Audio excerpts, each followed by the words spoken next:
There are two ways to make a decision. Successful CEOs like Richard Branson always make it the right way.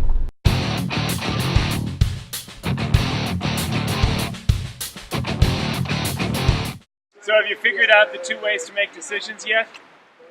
Well, let me tell you a little story about Richard Branson.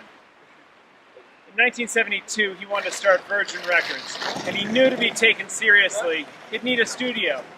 So he went to London, and he finally found a manor house. He walked inside this house, beautiful squash court, and he said, I could turn this into an amazing studio.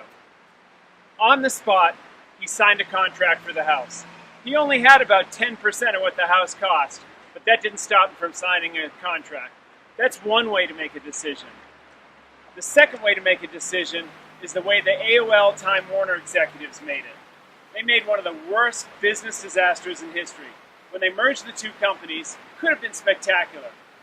Instead, they said, wait, we don't want to interrupt the status quo. What we're going to do is we'll wait a little while before we change things and before we integrate.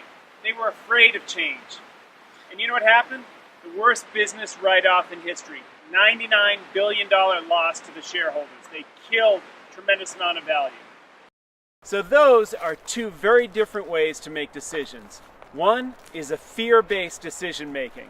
Let's not rock the boat, let's not do anything differently because we're afraid of what might happen. The second is opportunity-based decision making. That's what Branson did. And when Branson did it, he opened himself up to growth and he opened himself up to gratitude. And those are two of the biggest components for happiness. So if you think of any big decision that you've made in your life, you can look back and it's either made based on fear or based on opportunity. If it's based on opportunity, you're going to get growth, success, and happiness. If you make a decision based on fear, you're going to have nothing but regret. Well, I hope this serves you well, and I hope you make all your decisions based on opportunity. I'm Patrick Sweeney. Until next time, live big.